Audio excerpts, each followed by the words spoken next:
Welcome to Anees kitchen. ఈరోజు అనీస్ కిచెన్లో bread custard ఏ విధంగా చేసుకోవాలో తెలుసుకుందాం. ముందుగా కావాల్సిన పదార్థాలు: పాలు, బ్రెడ్, పంచదార, సన్నగా తరుక్కున్న బాదం పప్పు, 2 స్పూన్ల కస్టర్డ్ పౌడర్. ముందుగా పాలను తీసుకొని స్టవ్ మీద పెట్టుకొని స్టవ్ వెలిగించుకొని పాలను వేడి చేసుకుందామండి. ఈ విధంగా పాలు వేడి అవుతున్న సమయంలో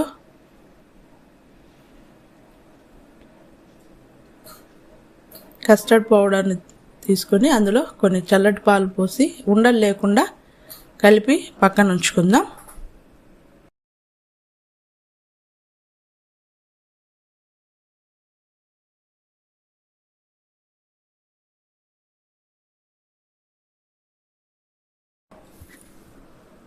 పాలు కాగిన తర్వాత పంచదారను వేసి బాగా కొద్దిసేపు పాలను బాగా కలుపుదాం. ఈ విధంగా పాలు కలిపిన తర్వాత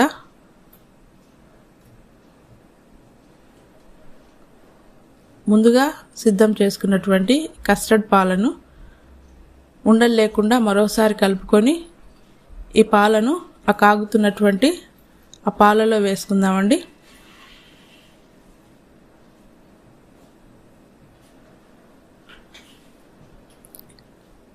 ఈ విధంగా పాలన్నింటినీ వేసి ఉండలు లేకుండా బాగా కలుపుతూ ఉండాలి.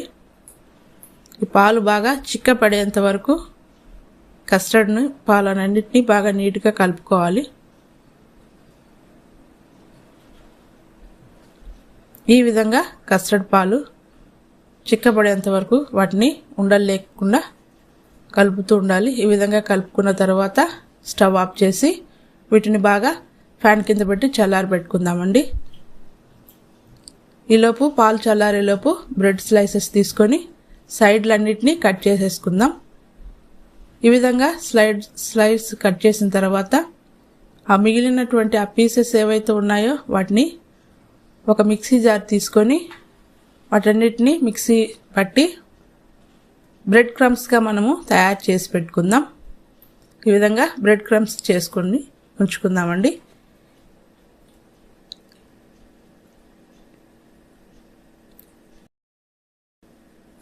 ఈలోపు ఒక బాక్స్ తీసుకొని అందులో మనం ఏదైతే సిద్ధం చేసుకున్నామో ఆ బ్రెడ్ స్లైసెస్ని ఒక లేయర్గా పెట్టుకొని బాగా చల్లారినటువంటి కస్టర్డ్ మిక్చర్ని ఇందులో యాడ్ చేసుకుందాం.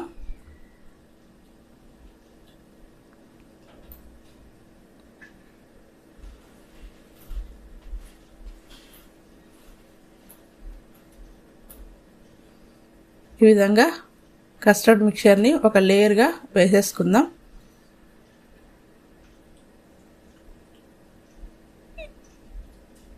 ఈ విధంగా వేసుకున్న తర్వాత మరో లేయర్గా బ్రెడ్ స్లైసెస్ని పెట్టేసుకుందామండి.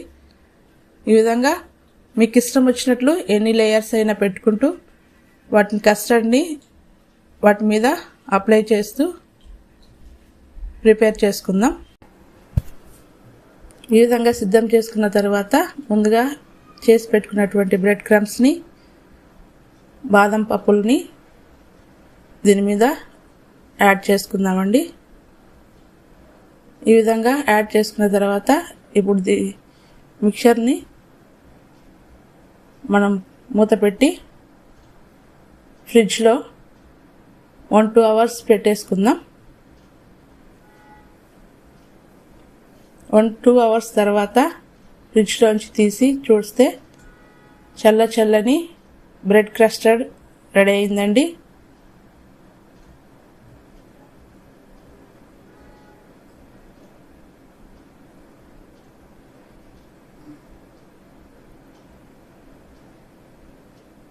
నచ్చితే మీరు కూడా ఒకసారి ట్రై చేసి చూడండి.